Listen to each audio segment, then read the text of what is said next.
A seccional da Ordem dos Advogados do Brasil, Seção São Paulo, por sua Comissão de Direito das Artes, tem a honra de recebê-los para o lançamento do e-book O Direito das Artes, uma visão jurídica da cultura, que conta com o apoio das Comissões de Ação Social e Cidadania e de Cultura e Eventos da OAB São Paulo.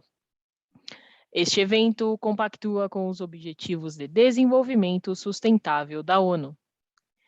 Agradecemos e saudamos as autoridades que compõem essa mesa virtual, os participantes e todos aqueles que contribuíram com a campanha da Semana da Criança. Para conduzir a abertura oficial deste evento, anunciamos a doutora Cíndia Regina Moraca, presidente da Comissão de Direito das Artes da OAB São Paulo. Doutora, a palavra é sua. Olá, boa noite. Boa noite a todos e todas. Que honra estarmos aqui reunidos nessa sexta-feira, véspera de um final de semana que vai ser marcante na vida de todos nós, porque não é sempre que a gente lança um e-book. Então, eu estou muito honrada de estar aqui hoje e eu queria inicialmente dizer que, além de ser um dia muito especial para mim, eu queria também registrar que o esforço e a dedicação de todos os membros da Comissão de Direito das Artes, colegas a quem eu já deixo aqui registrado o meu respeito, a admiração e com quem juntos realizamos mais de 30 webinars, fizemos cursos, outras atividades. Essa é a primeira vez que nós lançamos um e-book. E eu queria começar agradecendo, então, à OAB São Paulo, sem dúvida, porque essa atual gestão da OAB tem feito um trabalho impecável de nos fornecer ferramentas como essa que estamos aqui utilizando hoje, e toda uma equipe que nos apoia, nos coordena,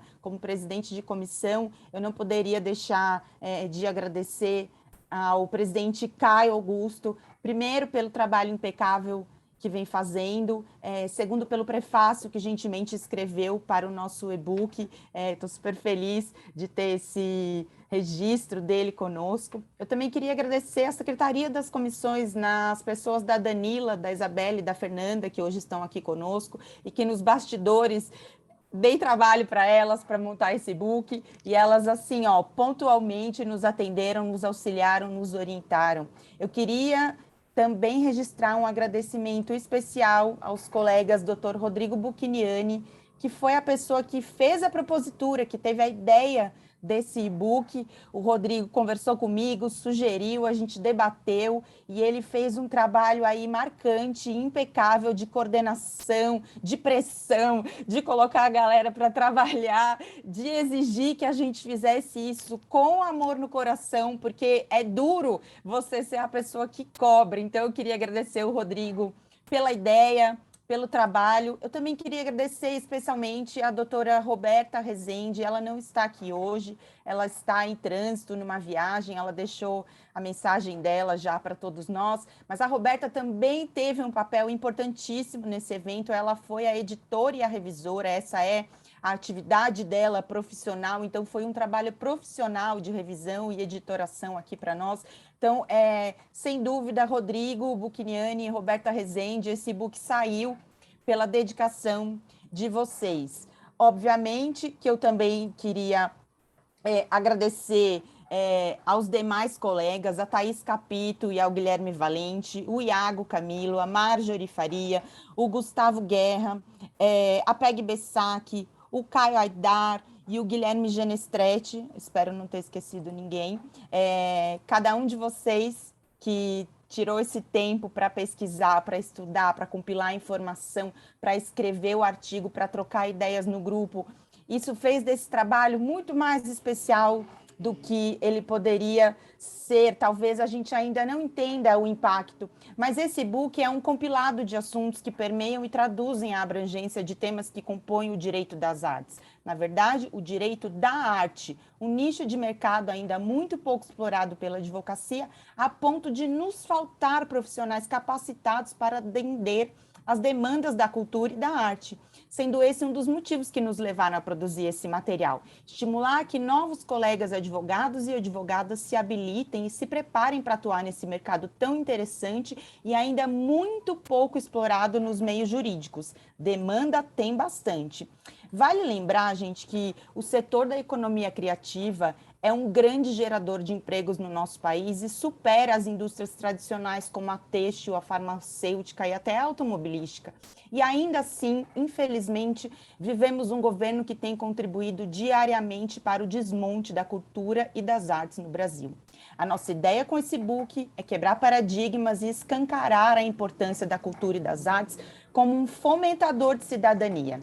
Com isso, eu quero já, então, dar início aqui ao nosso evento, porque para enriquecê-lo, a gente tem a honra de receber aqui hoje o Dr. Gustavo Martins de Almeida, que é um expert em Direito da Arte e que brilhantemente preparou uma apresentação que deixará cada um de vocês ávidos por ler os artigos do nosso e-book. O Dr. Gustavo Martins de Almeida é advogado, é mestre e doutor em Direito, é consultor jurídico do Sindicato Nacional dos Editores de Livros e é conselheiro do MAN do Rio de Janeiro. Dr. Gustavo, a palavra é sua, estamos felicíssimos com a sua presença. Muito obrigada por estar aqui conosco. Obrigado, boa noite a todos. Obrigado, Cíntia, pela gentil e generosa apresentação. Eu agradeço formalmente o convite da Comissão de Direito das Artes, da OAB de São Paulo, para estar nesse lançamento do e-book Visão Jurídica da Cultura, que já nasce como um futuro best-seller. Ele já tem tudo para que todo mundo aqui já receba direitos autorais fartos por conta das vendas aqui do livro, enfim, distribuição. Eu tive a oportunidade de não pode dizer que é folhear, porque é e-book, então, mas ter lá o livro, né? E ótimo, uma variedade, uma harmonia de contrastes, um patchwork jurídico-cultural, artístico primoroso. Saúdo, então, a comissão na pessoa da Cíndia e saúdo a todos os demais na pessoa de Thaís Capito, que recentemente conheci, um furacão de energia doce na OAB em São Paulo, em Jabaquara, e acho que, enfim, para um carioca é muito orgulhoso, muito satisfatório. Faço parte da comissão. Não existe comissão de Direito das Artes no Rio, só tem comissão de Direito Autoral e Entretenimento, né? Quem sabe a gente cria lá esse ramo. Mas, então, honrado e pelo convite, vamos não perder tempo, e eu pediria a vocês, se possível, que passasse um filme inicial que precede minha apresentação, se vocês puderem passar, senão eu passo aqui.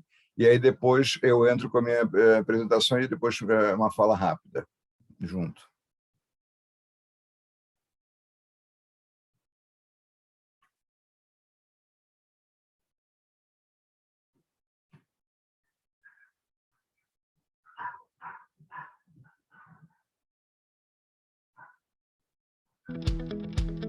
What we saw tonight, as we saw on our Monday night, was the pursuit of quality and the pursuit of great collections. Picasso, Pam Delger, join in. Would you give me 160? It's yours, so.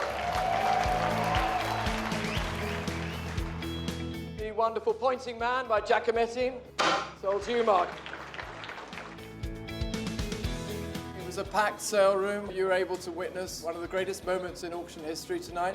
We tried to put together a sale which defined a century.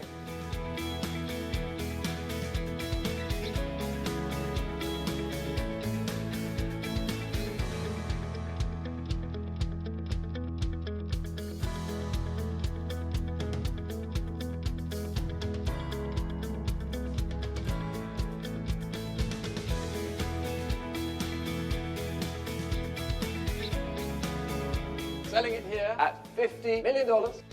Sold 213. Congratulations.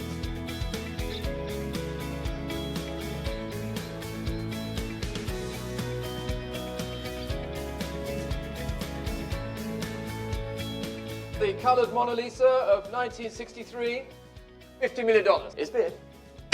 Sold here at $50 million. Congratulations. Lot 6. It's a beautiful Mondrian, $45 million. Thank you. A historic week at Christie's and a historic week for Impressionist and modern art.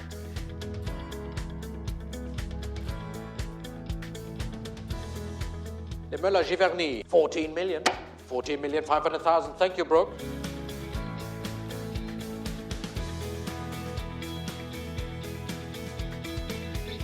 Beatrice Hastings by Modigliani. $6 million, $6 million, $15 million now. $40,200,000.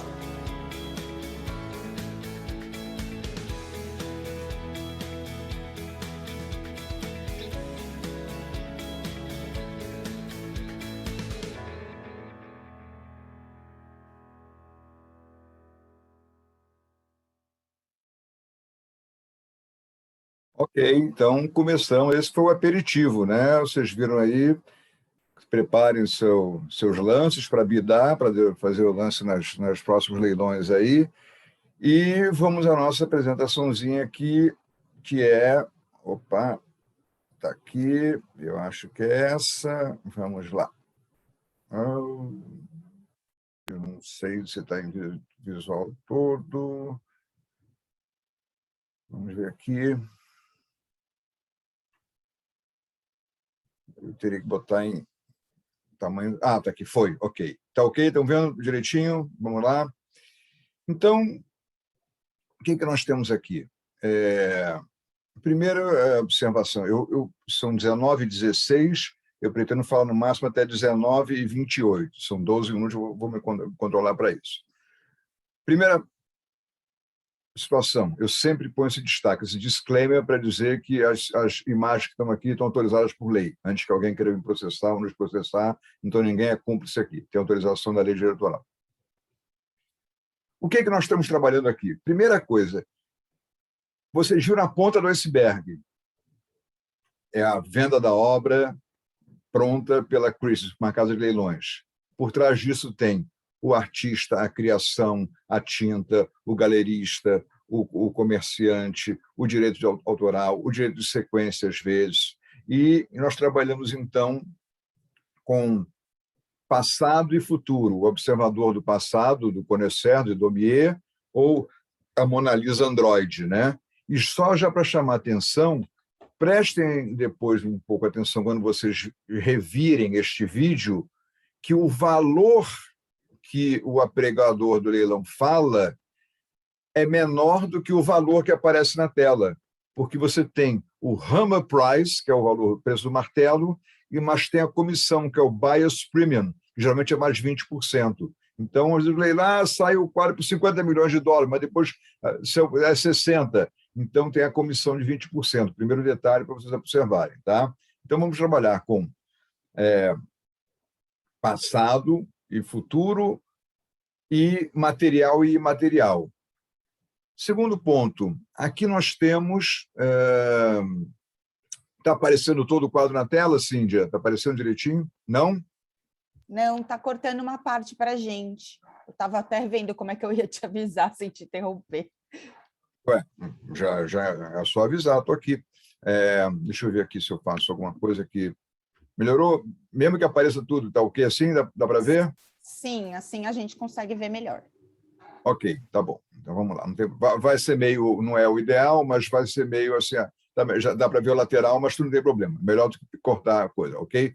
Ótimo. Qualquer coisa me interrompe, Cíndia, não tem problema não, vamos embora, toca o barco. Estamos juntos aqui, eu sou da comissão agora, você é minha presidente.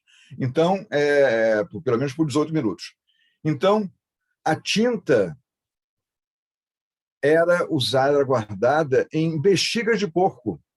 A invenção do tubo de tinta foi uma revolução, e essa aí é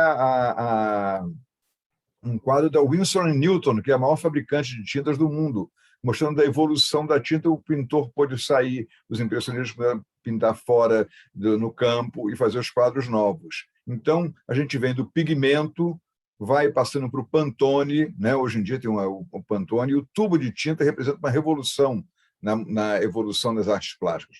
Tá ok aí, Cindy? Ok?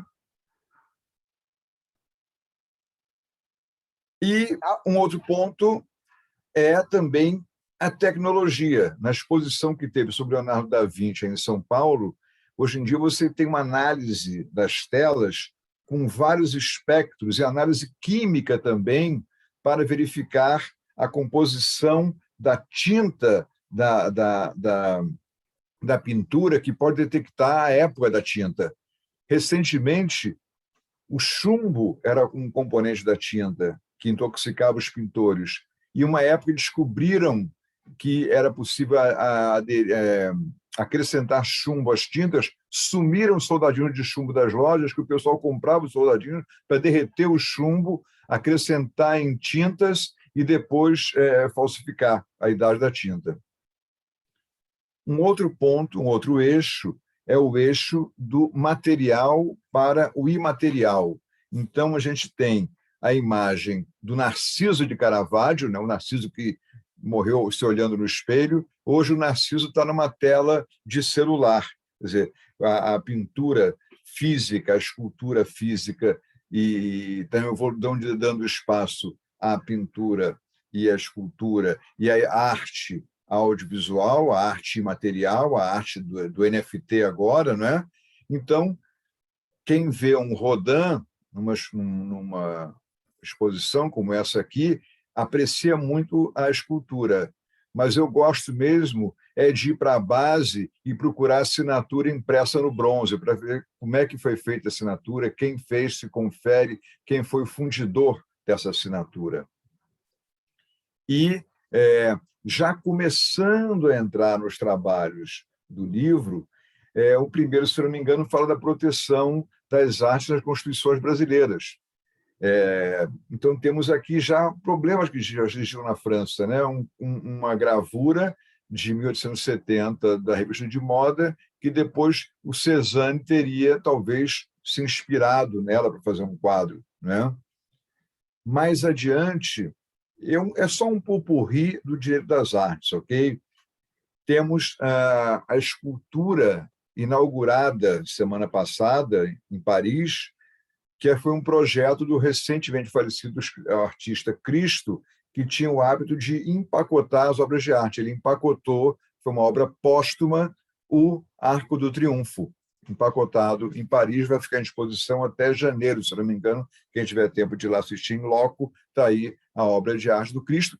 Já tangenciamos a questão do artigo, salvo engano, 46, da reprodução de obras situadas permanentemente em logradouros públicos. É uma questão que já ocorreu com o Cristo, né? Outro ponto, é o artigo da Thaís, se não me engano, fala da reprodução de marcas em obras de arte, e aqui essa garrafa de Absolut, feita pelo Andy Warhol para Absolut Vodka. Então, como é que entra o contrato do artista com a fabricante de bebidas? Por quanto tempo? Qual é a quantidade de garrafas que podem ser produzidas? Qual é a impressão? Pode ser feita publicidade? Pode ser feito cartaz, edição especial, fotos, vídeos, brindes? Há um contrato todo por trás disso. Esse é um primeiro ponto, um artigo que, lendo o livro, as pessoas vão poder ter resposta a essas indagações a respeito das marcas e o direito das artes também. Outro ponto, no segundo artigo, no terceiro artigo, se não me engano, fala da questão do patrimônio, da proteção do patrimônio material no mundo. A Unesco tem vários bens que são objetos de proteção patrimonial, como, por exemplo, os lençóis maranhenses. Também houve a proteção do complexo de Abu Simbel, em Assuã, para construir uma represa. Eu lembro aqui de Belo Monte, né? Foram tirados vários monumentos para que se permitisse construir a represa e colocados em outro lugar, uma solução muito inteligente para a época, quer dizer, talvez, né, pudesse ser copiada. Outro ponto também, um artigo interessante, é a questão do patrimônio cultural e material. Tem um outro artigo também, eu não estou associando o nome da pessoa aos artigos aqui, mas cada um eu fui vendo e falando da Congada e dos índios Kira, não lembro o nome, é uma comunidade indígena do Rio Amônia, se eu não me engano, no Acre, e toda a cultura dessa comunidade sendo protegida e que está sobre o manto, sobre o palio da proteção imaterial da Unesco. Lembro com isso agora, conjugando material e imaterial, esse fato que não é recente, tem uns 10 anos, no Afeganistão, o Talibã destruiu essas esculturas que estavam esculpidas de Budas de 2.000 anos na rocha. Dinamitaram. Então, os artistas chineses tiveram a ideia de fazer um holograma. Então, vocês veem no meio da imagem, um holograma foi colocado no lugar exato, na dimensão exata da tela, do espaço onde ficavam os Budas lá no Afeganistão. É um caso de preservação de patrimônio material, criatividade, obra imaterial e talvez obra efêmera às vezes. Quem sabe a gente vai ter esculturas no futuro com hologramas. Um outro item que foi abordado também é a relação de galeristas e evicção, e trago aqui um caso da Suprema Corte de Nova York, noticiado na revista Art Newspaper de março de 2021, sobre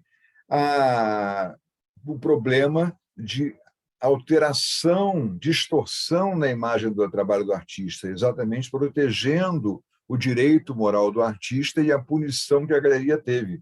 Então, fala-se do contrato estimatório, quer dizer, tudo aquilo que a gente viu no filme, que é a ponta do iceberg, tem por baixo uma série enorme de contratos. Eu vejo lá no MAN, quando vejo uma exposição como o Giacometti, é um contrato enorme, que prevê até a possibilidade de apreensão de obras com suspeita de terem sido sequestradas pelos nazistas.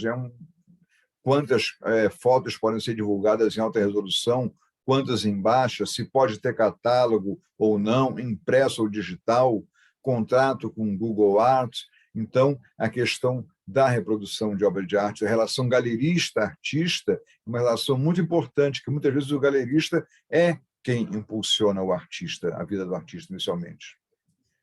Mais um outro artigo muito bom, a questão da adaptação literária do audiovisual, dos livros para o audiovisual.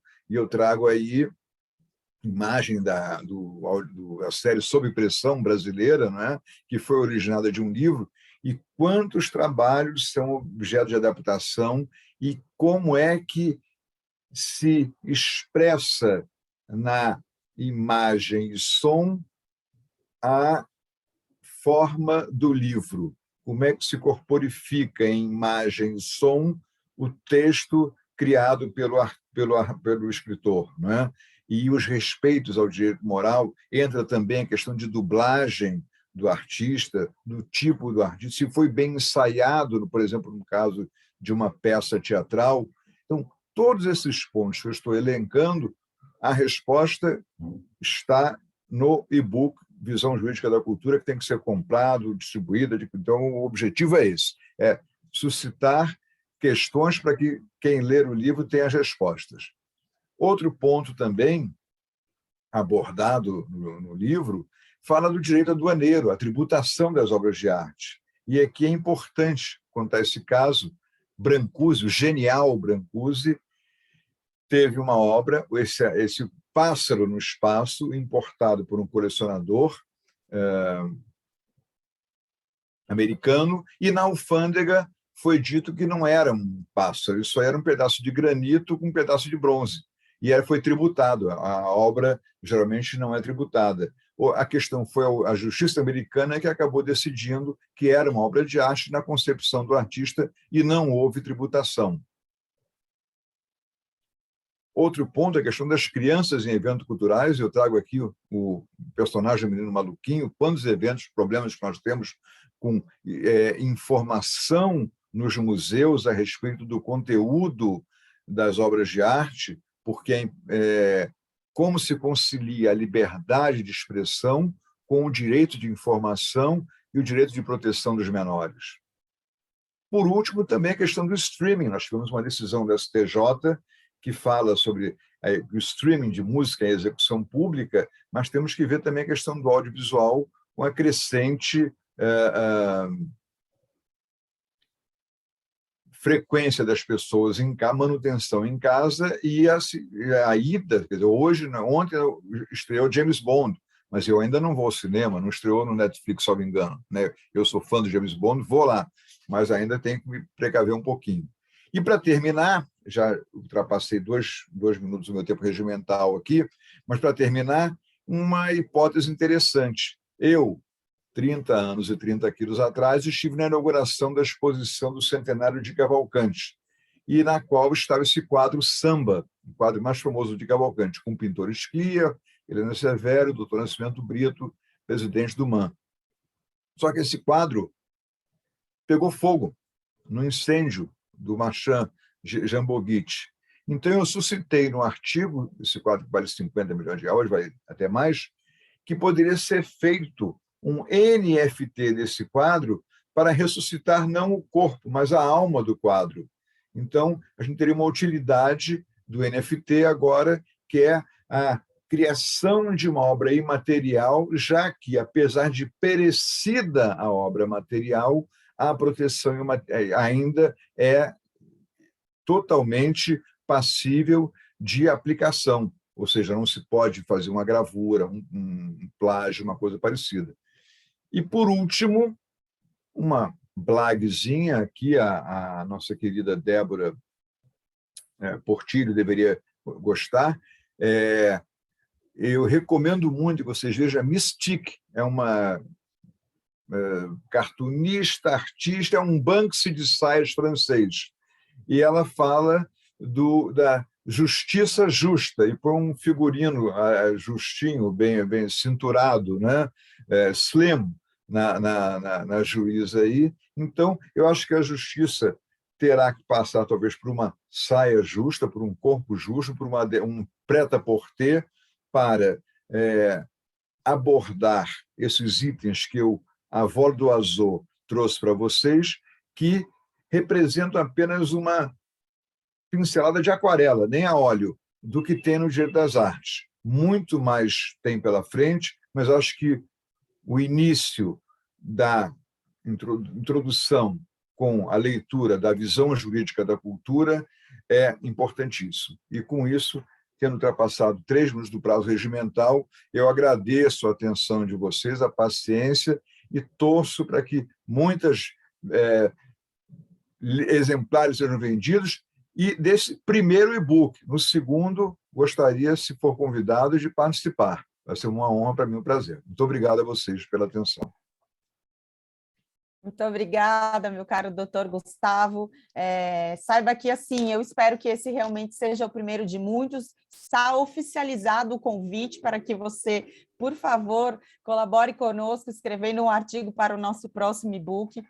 Eu não sei vocês, colegas que estão aqui hoje, meus co-painelistas e quem está na audiência, mas eu fico com a cabeça borbulhando quando eu ouço uma pessoa assim que consegue compilar de forma muito rápida, porque o Dr. Gustavo teve acesso recentemente ao material do e-book, inclusive foi uma das condições dele para estar aqui conosco, o que eu achei muito importante, porque, vejam, ele conseguiu pincelar para a gente de uma maneira muito cativante, aí, com uma cadência muito interessante, tudo aquilo que está sendo abordado no nosso e-book. O e-book é gratuito, eu deixei o link aqui no chat, vou colocar novamente para vocês baixarem, distribuírem, e um pedido que eu faço é que vocês leiam e comentem conosco, a gente quer saber como é que isso vai refletir para vocês, como é que se tem coisas que vocês gostariam de debater, e eu me disponho aqui como presidente, tenho certeza que cada um dos coautores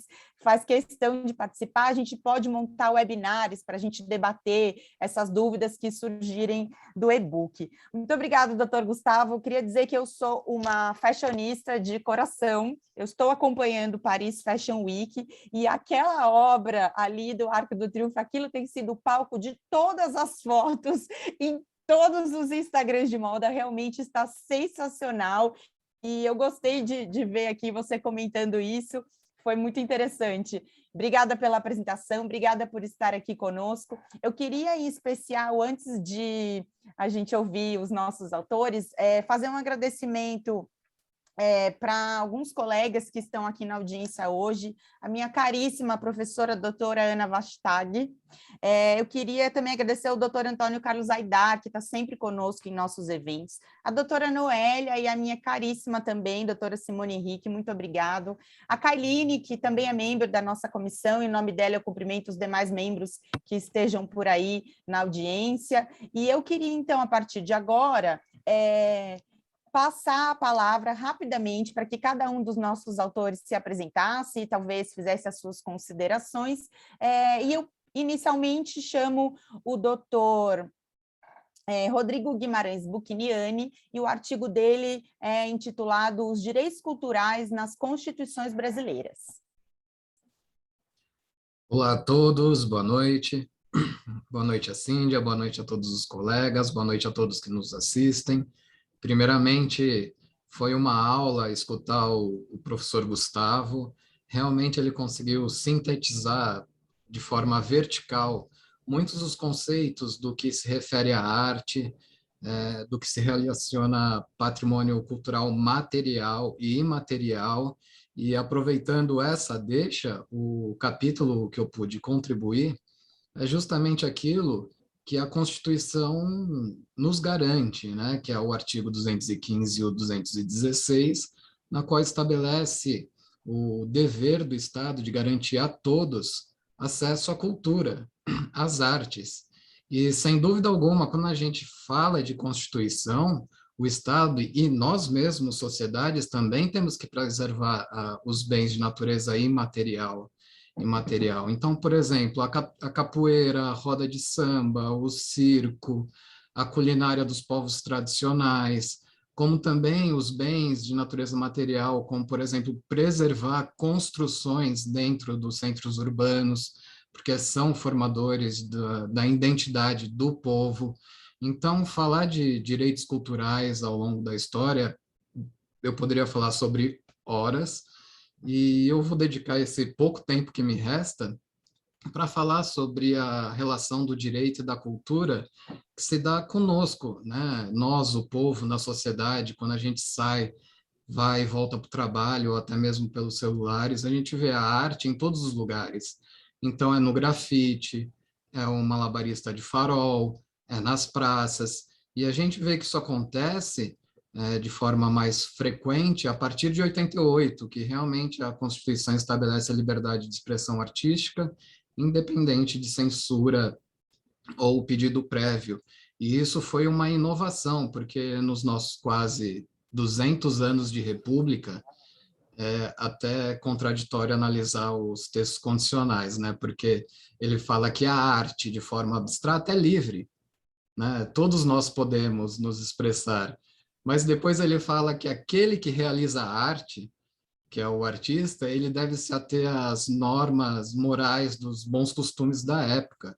E teve Constituição que falou que antes do artista se expressar, tinha que pedir para o delegado.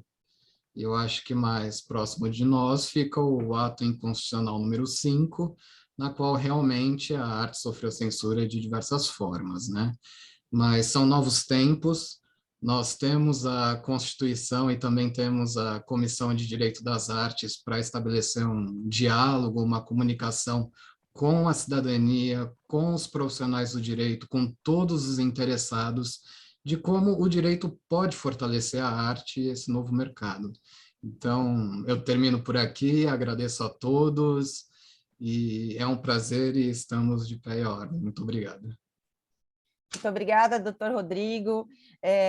Mais uma vez, já me repetindo, dizer da importância da sua sugestão, da sua ideia de fazer com que nós nos movimentássemos para que esse book esteja aqui hoje firme e forte, trazendo essa mensagem. Foi muito importante essa sua participação nesse projeto da Comissão de Direito das Artes. O próximo artigo ele foi escrevido, foi péssimo, ele foi escrito, perdão, gente, é a emoção aqui.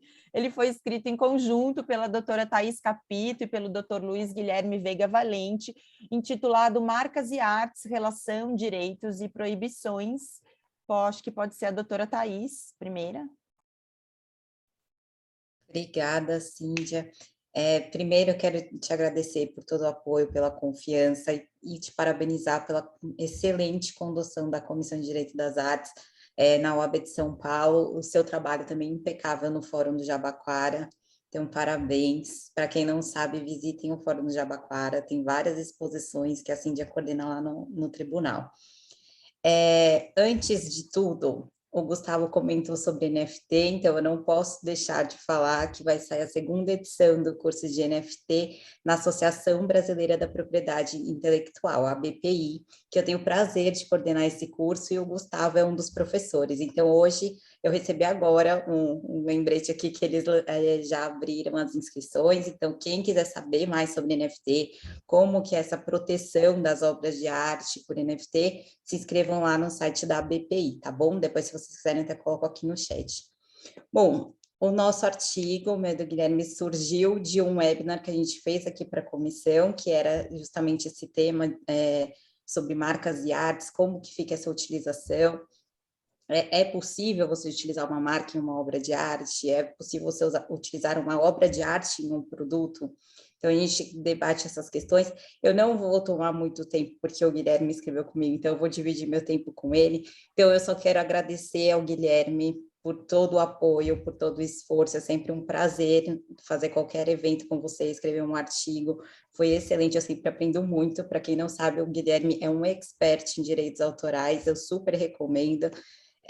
Cíndia, mais uma vez, obrigada. Obrigada, Rodrigo, também pela excelente coordenação e pela ideia do e-book, foi muito bom. Agradecer a Roberta, que fez a edição, e Gustavo, não posso deixar de te agradecer também, foi excelente, muito obrigada pelo apoio de sempre, obrigada por fazer parte da comissão que eu presido no Jabaquara, de propriedade intelectual, então, e Cíndia também, né, membro lá da comissão, não posso esquecer disso. Se vocês apoiam demais, obrigada, e eu só tenho a agradecer. Guilherme. Thaís, eu que te agradeço pela oportunidade de a gente ter podido trabalhar tanto no webinar quanto nesse artigo. Também agradeço imensamente a Cíndia pela oportunidade, agradeço a todos os colegas que participaram, Rodrigo, pelas cobranças quanto aos prazos para a gente poder entregar. Queria agradecer também a Roberta, que não pôde estar aqui hoje, mas que fez um super trabalho de revisão. Doutor Gustavo, queria agradecer a sua exposição aqui e queria mencionar que, na verdade, que acho que esse interesse conjunto, tanto da Thaís quanto meu, e até Thaís que me deu o empurrãozinho para a gente ter escrito esse artigo juntos, que eu agradeço a ela, porque ela que me puxou pelo braço e me trouxe para a gente escrever, acho que surgiu justamente dessa paixão que tanto eu como ela, e acho que a maior parte dos que estão aqui hoje presentes, compartilhamos dessa interseção entre o direito e a arte, sobretudo no aspecto da propriedade intelectual. Então, esse é um tema, quando a gente olha obras de Andy Warhol, por exemplo, as ilustrações que ele fez para Absolute, ou o sentido inverso, né, quando ele traz as marcas para o centro das obras de arte, como as latas de sopa Campbell, isso gera uma bagunça em quem está estudando propriedade intelectual, porque a gente aprende na faculdade, a gente aprende estudando que marca é uma coisa, direito autoral é outra coisa, e os dois não se confundem, são campos distintos da propriedade intelectual. Então, quando a gente vê essas obras, eu acho que elas despertam muito interesse, não só do ponto de vista artístico, né, porque a gente, durante um bom tempo um bom tempo da história humana, arte era uma coisa e artigo industrial era outro, né? Artigos utilitários eram outros, então acho que do ponto de vista artístico, movimentos como o popismo geram esse interesse, e do ponto de vista de quem estuda propriedade intelectual, também gera essa bagunça, né? Porque mistura esses dois institutos. Então eu só queria trazer que esse é o espírito do artigo que a gente colocou lá, para você que também se sente curioso, dá uma conferida no artigo, porque a gente explora um pouco essa interface dos dois lados, a marca nas artes e as artes das marcas. Muito bom. Obrigada, Thaís e Guilherme. Lembrando para vocês que todos os webinários que a Comissão Direito das Artes já realizou estão disponíveis no canal do YouTube da OAB São Paulo /Cultura Eventos. Lá vocês podem acessar esses webinários que tem materiais riquíssimos, eu indico mesmo que vocês consultem por lá. O próximo artigo foi escrito pelo Dr. Iago Camilo Fernandes de Souza, intitulado O Direito Internacional e o Patrimônio Cultural. Bom, primeiramente, boa noite a todos. Queria reiterar os agradecimentos na figura da doutora Cíndia, a todos os colegas, a Roberta, que não pôde estar presente, mas que revisou o nosso livro, o professor doutor Gustavo, pelas brilhantes palavras. E, bem, o meu artigo, eu tentei fazer uma interface entre o direito internacional e os direitos culturais, e basicamente de forma muito perfunctória, assim, apresentar quais são as convenções e os atos normativos dentro do âmbito internacional que guiam a busca por essa promoção de valores culturais que são comuns à sociedade como um todo, para que objetivos tais como a sociedade, a paz internacional possam ser alcançados. E, basicamente, falei um pouco sobre a forma como o sistema internacional ele é organizado e como a Unesco, que é a Organização das Nações Unidas para a Educação, Ciência e Cultura, ela firma, através de suas convenções internacionais, todo esse aparato normativo que visa o desenvolvimento cultural, a emancipação dos povos e a preservação dos processos e identidade em busca dos direitos humanos. E, bom, ressaltei principalmente 2 atos normativos, que a Convenção relativa à proteção do patrimônio mundial, cultural e natural, dentro desse ato normativo, que é uma convenção que fala sobre a lista do patrimônio mundial, ressaltando também os mecanismos de cooperação e assistência internacional, né? E também falei sobre a Convenção para a salvaguarda do patrimônio cultural e material, como bem mencionou o professor Gustavo. Eu espero que vocês tenham uma ótima leitura. Acho que esse material serve como uma base, assim, para que os direitos culturais eles possam ser compreendidos de melhor forma, e essa interface entre o direito internacional é uma forma de compreender que os estados, muito além das suas circunscrições nacionais, dependem de uma cooperação entre os demais estados como interesse comum para que a cultura seja um valor fundamental para as nossas sociedades. Foi essa a minha contribuição, eu espero que todos tenham uma excelente experiência e muito obrigado a todos.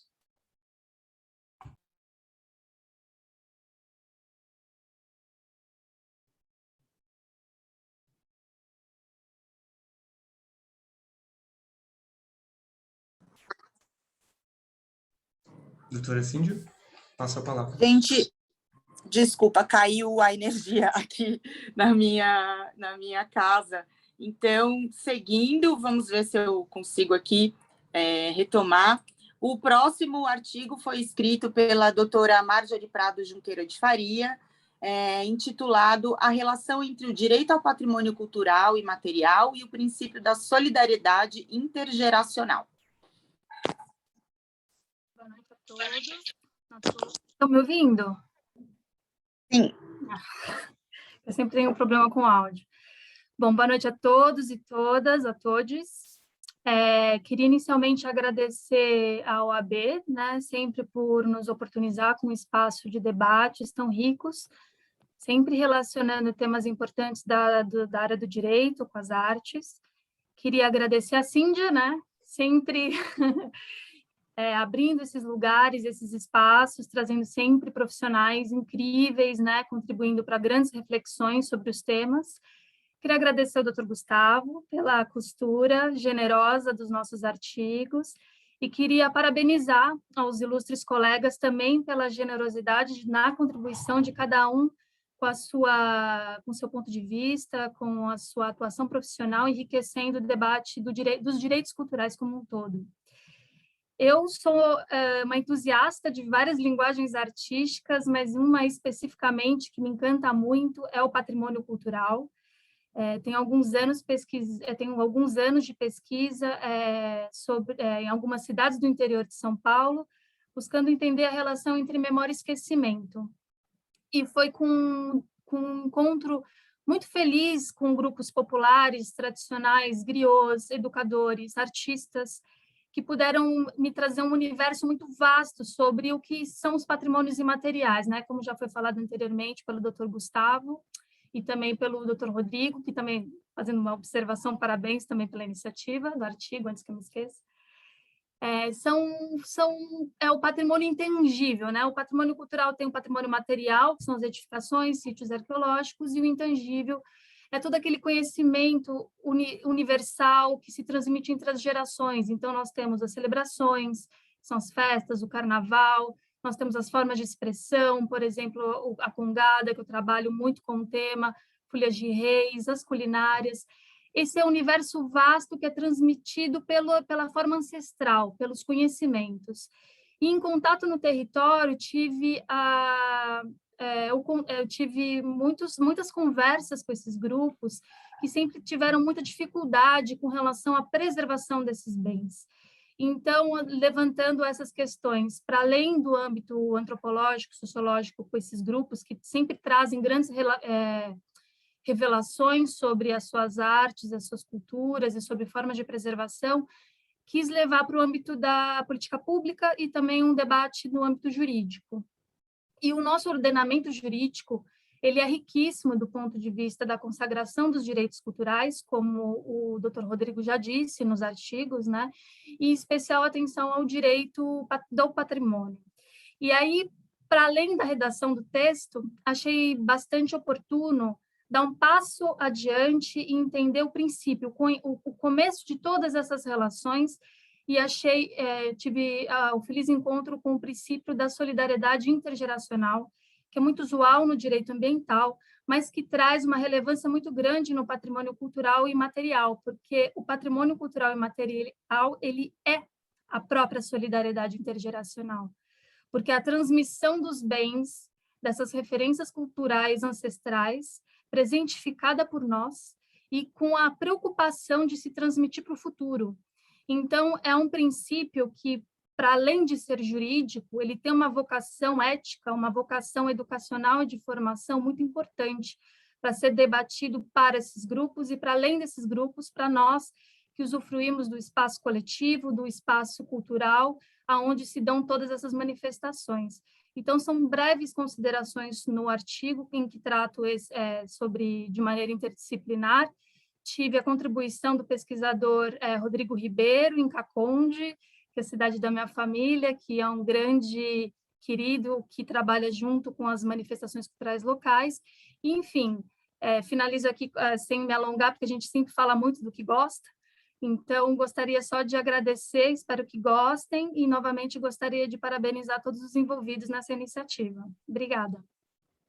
Muito obrigada, Marjorie. Eu queria alterar o meu roteiro aqui para fazer uma menção especial à Marjorie e à Carol Narchi, que não está aqui conosco hoje, mas a Marjorie e a Carol, nos últimos 2 anos, elas vêm desenvolvendo um projeto para a comissão chamado Cartografia de Direitos Culturais, um projeto que, infelizmente, ficou extremamente prejudicado por conta da pandemia, porque a gente tinha uma intenção de até fazer um trabalho em loco, nos 600 municípios de São Paulo, para averiguar quais são as políticas públicas para cultura e artes que existem. Ah, a Carol está aqui, ó, ela deixou um oi. Oi, Carol.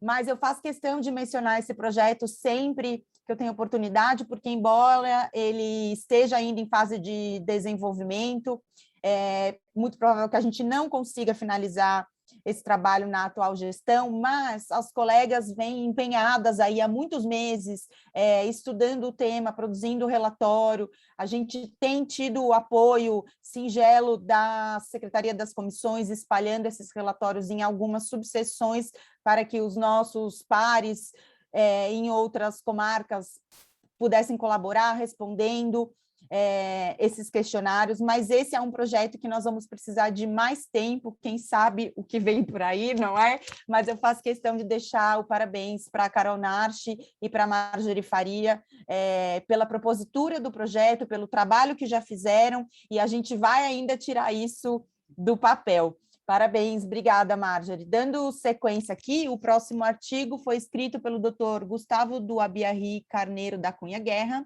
intitulado Relação entre galerista e artista, a evicção e outros riscos decorrentes da informalidade. Sim, boa noite a todos os colegas que apresentaram os seus artigos. Claro que eu preciso começar agradecendo a comissão pela iniciativa, a doutora Cindy, o doutor Rodrigo e a doutora Roberta, principalmente, que foi o trio que viabilizou esse projeto, que se mostrou muito rico e muito valioso, e certamente vai contribuir muito para todos que estão envolvidos nesse setor, né? O meu artigo, ele é voltado... a minha intenção com o meu artigo era mais fazer um aviso para quem não está familiarizado com a área jurídica do ramo, ou seja, ele não é tão direcionado para advogados, para pessoas que têm estudos jurídicos, porque todos nós, nos primeiros anos da faculdade, aprendemos o valor e a importância da formalização das relações civis, não é? Mas, na minha curta atuação no ramo, eu percebi que esse é um problema, além de grave, muito comum, e que leva a consequências igualmente graves, às vezes trágicas, né? Eu acabei testemunhando, infelizmente, a perda de alguns artistas de um número muito considerável de obras, por mera falta de formalidade. E aí o meu intuito, então, com esse artigo era isso, era servir um pouco como um alerta e tentar contribuir para a disseminação do valor que existe na formalização dessa relação e, em alguma medida, também ajudar a acabar um pouco, a desmitificar essa imagem que existe de que o artista ele tem que ser um espírito livre, portanto, ele não precisa ser ligado com a formalidade das suas relações ou com a valorização comercial das suas obras, né? Se é um meio de vida do artista, é claro que é importante que ele reserve um tempo, que ele leve a sério, que ele se profissionalize de fato, não é? Porque as consequências são essas, elas são trágicas às vezes, podem levar artistas a perderem séries inteiras que levaram anos para serem consolidadas, né? E essa perda, não estou falando que foi algum mau caráter que foi lá e tomou posse daquelas obras. Um exemplo como esse que o Dr. Gustavo falou agora na sua inauguração, de uma obra que foi queimada, que possivelmente não estava bem condicionada, que às vezes são guardadas com a melhor das intenções, mas que são fatalmente perdidas, e esse prejuízo é de todos nós, né? Ele é social, e, portanto, me pareceu importante, então, destacar isso. Me pareceu importante frisar que existem formas de nós evitarmos essas perdas sociais que estão ao alcance, que não são tão difíceis e que devem ser valorizadas e avaliadas por todos, não apenas do setor, mas principalmente dos artistas, né? Parabéns a todos os colegas pelos artigos. Muito obrigado à comissão, mais uma vez, pela realização desse projeto. E uma boa noite a todos. Obrigado. Muito obrigada, doutor Gustavo, pela contribuição, pelas palavras. O próximo artigo ele foi escrito pela doutora Roberta Manilha de Rezende Matos, intitulado Os Direitos Morais de Autor na Adaptação Literária para o Audiovisual. E como eu mencionei no começo, a doutora Roberta, ela não só colaborou escrevendo o artigo, como ela foi a revisora dos nossos textos aqui, e hoje, infelizmente, ela está em trânsito numa viagem, por isso ela não pôde estar presente, mas ela deixou uma mensagem que eu vou ler para vocês. Prezados colegas da comissão, prezados espectadores, por razões pessoais não pude estar conectada, mas a alegria de escrever e de publicar sobre direito das artes é muito grande. O artigo de minha autoria procura iluminar alguns aspectos da contratação dos direitos de obra literária para o audiovisual, um tema delicado que envolve direitos morais do autor, a relação íntima que todo criador mantém com sua obra. Foi instigante escrevê-lo e buscar apontar alguns caminhos do direito que permitem a circulação da arte e da cultura. Eu espero que o texto chegue a muitos leitores e que a arte, assim como o direito, continue nos guiando. Obrigada. Então, deixo a mensagem da doutora Roberta, reitero os agradecimentos a ela, que fez um trabalho muito brilhante, muito cuidadoso, muito dedicado, assim, com toda a paciência do mundo, com cada um de nós que tem o material aqui nesse e-book. E o próximo texto é da doutora Peggy Bessac, intitulado O Direito Aduaneiro nas Artes Visuais no Brasil.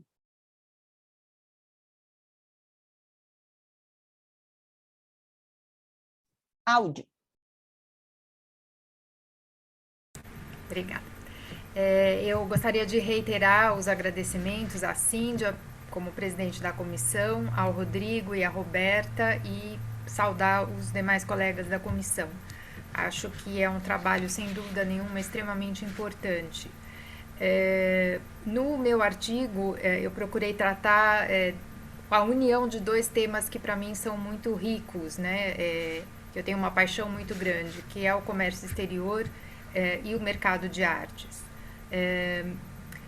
Eu destaquei alguns procedimentos mais práticos, né, nesse ramo de importação e exportação de obras de arte, mas chamando a atenção principalmente que não é só o fluxo propriamente da arte como mercadoria, e sim também na difusão dos movimentos culturais como forma de enriquecimento tanto intelectual quanto para o desenvolvimento econômico mesmo da sociedade e, consequentemente, dos países, né? Tratando esse tema em específico do Brasil, embora esse ramo tenha um dinamismo muito maior na Europa, né? O fluxo de obras de arte, como bem apresentado no vídeo do Dr. Gustavo, o fluxo na Europa, nos Estados Unidos e relativamente recentemente na China, né, nos países asiáticos, mas ele tem se mostrado também mais dinâmico em países latinos, como é o caso do Brasil, né, e permeando também uma nova faixa etária que começa a adentrar nesse meio. Então, eu achei importante tratar desses assuntos. É um mercado que está ganhando cada vez mais dinamismo, e no tratamento não só das obras que circulam no próprio território nacional, mas como a troca de informações que são possibilitadas com a importação tanto de obras quanto de exibição dessas obras ao público em geral. Tracei algum paralelo também com outras áreas que dizem respeito a esse fluxo de obras de arte pelo mundo, que é a questão aos desvios, né, que infelizmente acabam ocorrendo, tanto na questão de lavagem de dinheiro, quanto de não preservação dos bens culturais, e dessa forma tratar a questão tributária, vamos dizer assim, do direito aduaneiro, e também tangenciando um pouquinho no que as políticas públicas poderiam facilitar um maior dinamismo nessa área. Eu acho que o artigo contribui, em conjunto com os outros artigos que foram abordados no e-book, para como é que eu posso dizer? Um conhecimento mais amplo para pessoas que não têm necessariamente conhecimento do mercado das artes ou do mercado do direito, conseguirem entender um pouquinho mais sobre todas essas questões que estão envolvidas nesse tema, que eu julgo extremamente importante e relevante. Então, mais uma vez, agradeço a doutora Cíndia, aos demais colegas, por essa oportunidade, pelo lançamento desse livro. Muito obrigada. Muito obrigada, doutora Peggy. O próximo artigo foi escrito pelo doutor Caio Ardar Gottfried, acho que eu falei direito, intitulado Comentários e Reflexões sobre a Prática Forense do Procedimento Judicial de Alvarás para a Participação de Menores em Eventos Culturais. Boa noite a todos. Eu queria dizer que é um prazer enorme estar aqui hoje, especialmente porque eu estou aqui ladeando com colegas mestres aqui, que eu aprendi muito nesse tempo aqui de comissão. Eu sou, né, digamos, recém-formado, então acho que eu sou o mais novo aqui, e poder estar aqui é uma satisfação muito grande. Quero agradecer ao Dr. Gustavo, que já não está mais conosco, mas fez uma participação muito lúcida aqui, principalmente também ao Rodrigo, que foi idealizador do nosso e-book, a doutora Roberta e a doutora Cíndia, presidente, E, enfim, para ser bem sucinto aqui, eu queria até fazer uma menção de uma questão que o Dr. Gustavo suscitou sobre o informalismo, né, que há no mercado da arte. E o meu artigo, né, ainda nessa toada de poder estar tão jovem, estou contribuindo com uma experiência prática, né, que é essa questão de casos que eu patrocinei, né, de alvarás judiciais. E o que é interessante é que quando a gente está falando de um alvará para participação de menores em qualquer evento cultural, nasce obrigatoriamente a necessidade do advogado, né? Porque é uma postulação judicial. Então, na maioria das questões, né, nas questões tributárias, esse informalismo impera, né? E aí a gente vê, como o Gustavo chamou a atenção, né, os problemas, os incêndios que vêm posteriormente por conta desse informalismo que é cultural nesse mercado.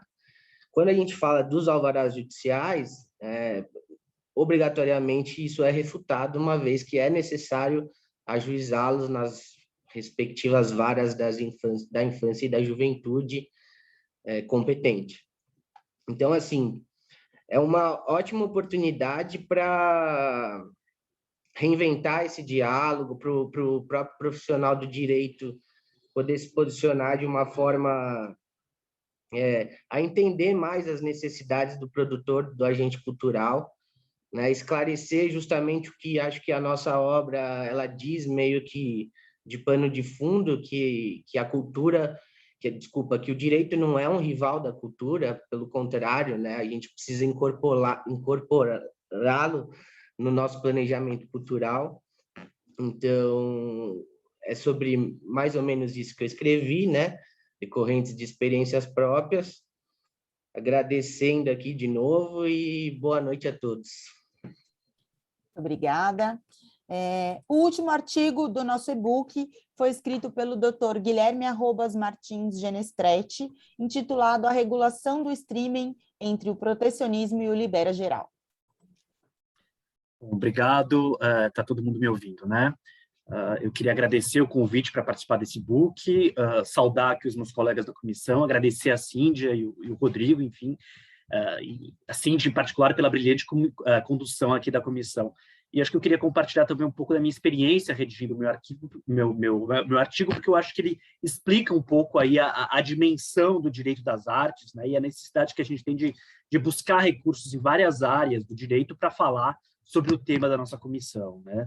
Bom, como a doutora Cíndia explicou, meu texto eu me debrucei sobre o assunto da regulação do streaming, né, que é um tópico que está aí na ordem do dia, né? E está na ordem do dia por dois motivos. O primeiro é o fato de que o consumo de filmes e séries, né, por streaming, se tornou preponderante aí na última década e virou praticamente um monopólio aí durante a pandemia, né, que nos obrigou todo mundo a ficar em casa, né?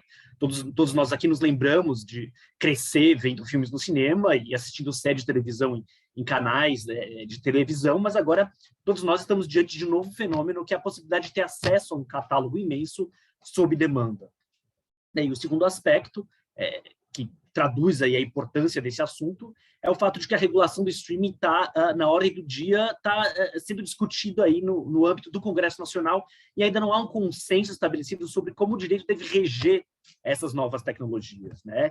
Portanto, nesse limbo jurídico aí, acho que eu tive que buscar subsídios em várias áreas do direito econômico, direito tributário, direito administrativo, direito constitucional, para procurar recursos que permitissem esboçar aí alguns parágrafos sobre o que está em jogo aí no atual debate jurídico em torno desse assunto, né? A questão que se impõe é saber se as plataformas como Netflix, a Amazon, HBO estão submetidas ao mesmo regramento, por exemplo, que os canais por assinatura, então, portanto, devem ser obrigadas a exibir uma porcentagem de conteúdo nacional nas suas grades ou não, e se elas devem, por exemplo, arcar com a Condecine, que é uma contribuição exigida aí de várias das entidades que atuam na cadeia do audiovisual, né, e para reverter esses recursos para atividades, sim ou não. Enfim, essa é uma área que ainda não há um consenso, ainda não há conclusões peremptórias acerca do que se deve fazer, e acho que por isso que é interessante, acho que por isso que é interessante discutir isso e trazer aí subsídios de várias das áreas do direito para entender um pouco esse novo horizonte que veio para ficar. Eu acho que era isso, eu não queria me alongar muito, reitero aí todos os meus agradecimentos e boa noite a todos. Muito obrigada, Guilherme. Com a fala do Guilherme, encerramos, então, a apresentação dos temas do nosso e-book, e eu já quero, então, conduzir aqui para o encerramento desse webinar, fazendo um destaque sobre a Comissão de Direito das Artes, como o Dr. Gustavo Martins de Almeida falou lá no início da apresentação dele. No país, essa comissão, ela existe aqui em São Paulo, quase que exclusivamente, as outras secionais da OAB, algumas têm comissões nomeadas de cultura, comissão de cultura, mas uma comissão específica de direito da arte, de direito das artes, assim foi escolhido dar tratamento à comissão, para que talvez esse plural pudesse abranger mais assuntos dentro da cultura e da arte, o próprio direito da arte e os direitos culturais, mas a comissão aqui em São Paulo, ela existe há poucos anos, e o espelhamento dessa comissão entre as 254 subseções da Seccional São Paulo existe apenas na OAB Jabaquara, por acaso presidida por mim, quando eu ingressei no sistema OAB no ano de 2013, eu fui convidada a presidir uma comissão e eu escolhi a Comissão de Direito das Artes. Inicialmente, eu não tinha muita noção do que eu queria estudar, aprender, mas eu sempre fui uma entusiasta das artes, e os nossos primeiros trabalhos nos conduziram para a instalação de uma galeria de artes permanente dentro da 116ª subseção da OAB Jabaquara Saúde. Ela está lá funcionando, já fizemos mais de 30 exposições presenciais, né? E isso foram exposições individuais e coletivas. Nós formamos um portfólio com mais de 150 artistas que já expuseram suas obras no espaço da Casa da Advocacia, ali no Jabaquara Saúde, que na verdade fica na Vila Mariana, mas eu estou comentando isso porque com o passar do tempo e dessa atividade realizada em prol da advocacia, a verdade é que os trabalhos da Comissão de Direito das Artes, lá na subseção, eles se profissionalizaram. Hoje, a gente tem uma fila de artistas aguardando para expor naquele espaço, cujas atividades ficaram suspensas por conta da pandemia. Eu também queria contar para vocês, para caso vocês não saibam, a doutora Thais gentilmente fez essa menção, e é por isso que eu vou, então, posicioná-los aqui. O trabalho realizado lá na subseção Jabaquara, então presidida pelo doutor Antônio Ricardo Miranda Júnior, que hoje é o nosso secretário-geral na CAASP, e atualmente presidida pelo doutor Evandro Andaco, que prosseguiu com os trabalhos, nos fez receber um convite do doutor Fábio Fresca, à época juiz-diretor do Fórum Regional do Jabaquara. Então, fizemos uma parceria entre Tribunal de Justiça e OAB São Paulo para instalar um espaço cultural dentro do Fórum Regional do Jabaquara. Quem tiver processo por lá, ou mesmo quem não tenha, vale a pena visitar ali no primeiro andar. A gente trouxe um pouco de vida para aquele espaço, as exposições lá, elas são sempre renovadas. A gente levei uns bons 6 meses para encontrar profissionais que pudessem assumir aquela tarefa, e o Rocco Brasil é o curador oficial do Espaço Cultural do Fórum Regional, uma pessoa por quem eu tenho maior respeito e admiração. Ele não pôde estar aqui hoje porque ele estava num outro evento também sobre artes, óbvio, mas sempre que vocês estiverem passando lá pelos corredores, lembrem-se que aquela beleza, aquela vida que compõe aquele espaço, ela surgiu de um projeto desta comissão ali na subseção Jabaquara Saúde, que eu tenho muita honra de presidir. E com isso, obviamente que a gente vai trabalhando, vai produzindo, vai fazendo amigos, vai multiplicando. Então, hoje eu estou de forma muito honrada presidindo aqui a Comissão de Direito das Artes nessa gestão, e não poderia encerrar o trabalho de melhor maneira senão entregar a todo mundo esse e-book escrito e produzido pelos meus colegas que estão aqui hoje. Sinceramente, é muito gratificante, assim, fazer o trabalho de bastidores, de presidir comissão, a gente às vezes nem consegue transmitir para os próprios colegas o que é que está acontecendo. E é por isso que eu disse para vocês que meu respeito e admiração a cada um dos membros que compõem hoje a Comissão de Direito das Artes, mas o meu agradecimento genuíno de coração a esses colegas que estão aqui, que escreveram esse book, porque ele materializa, ainda que virtualmente, tudo aquilo que eu sempre almejei em compartilhar com vocês. Então, o e-book é gratuito, eu deixei o link aqui no chat, mas eu vou publicar nas nossas redes sociais. A Comissão de Direito das Artes tem uma página no Facebook e tem um perfil no Instagram, direito.artes.oab São Paulo. Vou deixar lá na bio o link para vocês baixarem, e vocês podem também me procurar pessoalmente em todas as redes sociais, @CíndiaRM, eu posso enviar o link para vocês, e com isso eu encerro aqui hoje. Caso algum dos meus colegas queira a palavra para considerações finais, a gente tem 5 minutinhos, fiquem à vontade, eu estou até emocionada de estar aqui hoje. Eu gostaria de falar rapidinho aproveitando que estamos nos momentos finais, para falar dos bastidores, né? Eu acho que um lado do que nos salva é que somos todos advogados e estamos acostumados a lidar com prazos, não é? Mas aí tem uma questão interessante, porque o processo da escrita também é arte, e como todos perceberam, somos apaixonados por aquilo que escrevemos. Então, o prazo, ele pode, por um certo lado, dificultar e até mesmo causar dor para quem escreve, né? Porque a gente acaba selecionando o que será publicado, e como vocês viram, existem um mundo enorme de possibilidades do olhar jurídico sobre a arte, sobre a cultura. Então, eu quero agradecer ao OAB São Paulo por esse espaço, por a gente poder estar compartilhando esse saber produzido nas reuniões das comissões com toda a sociedade, a cada um dos meus colegas aqui da comissão, que infelizmente eu ainda não os conheço presencialmente, em conta da pandemia, mas eu tenho certeza que em breve estaremos no OAB contribuindo e principalmente confraternizando. E para aqueles que não sabem, o nosso trabalho aqui é voluntário, a OAB não nos paga nada, então a gente exerce aqui uma atuação de paixão mesmo, que é o de contribuir com a sociedade. Então, feito isso, agradeço a todos e até a próxima.